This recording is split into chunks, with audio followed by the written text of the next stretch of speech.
5:21 on this Tuesday morning. Time to get our ag news and check in with Bob Bosold. Good morning, sir. Good morning. Almost like Providence. Yesterday afternoon, I hadn't listened to a weather forecast, but I thought, well, I'm going to put the mower away and get my snowblower up out of the back shed. Good decision. I'm going to say, good decision. So hopefully I won't have to use it for a day or two, but it'll be nice to see a little white Christmas out there early on. White Thanksgiving isn't bad either.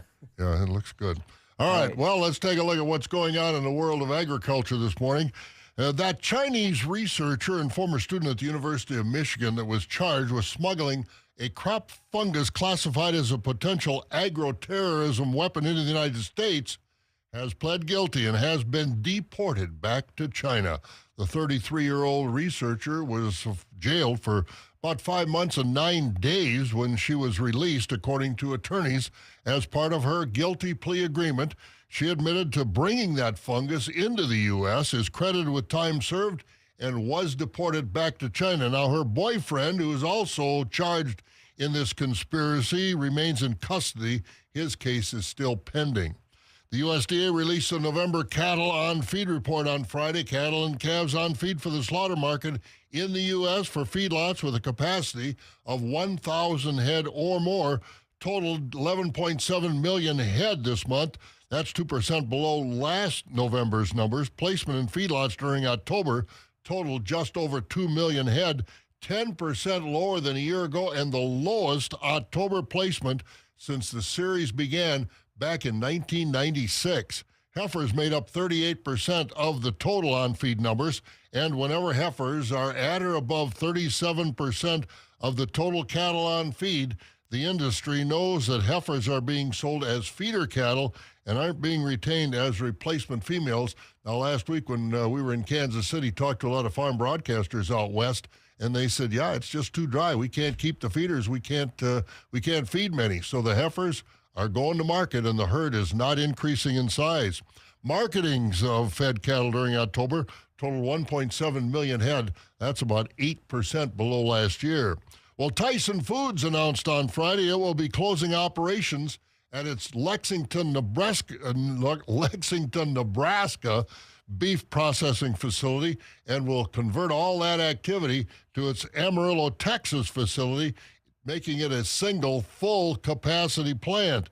The Lexington facility currently employs 3,000 people, processes 5,000 head of beef a day. That's almost 5% of the daily U.S. beef slaughter. Tyson didn't post a shutdown date in its announcement, but in addition to the Lexington and Amarillo plants, Tyson beef plants are also located in Dakota City, Nebraska, Holcomb, Illinois, and Pasco, Washington. And now that the federal government is back to work, USDA reports are back on schedule, including the weekly crop progress report. This week's report shows the U.S. soybean harvest is all done. Corn really is too now, but it's officially 96% completed. Last year, the harvest was all done by now. The 5-year average is 97% finished by Thanksgiving for corn. Farmers across the country also report they have 97% of their winter wheat planted, and that compares to last year's 88%, and they say the early plantings have already emerged, and they're looking good. Let's see what the markets look like. Yesterday was a quiet day, as this will be a short week. No trade Thursday and a partial trading day on Friday.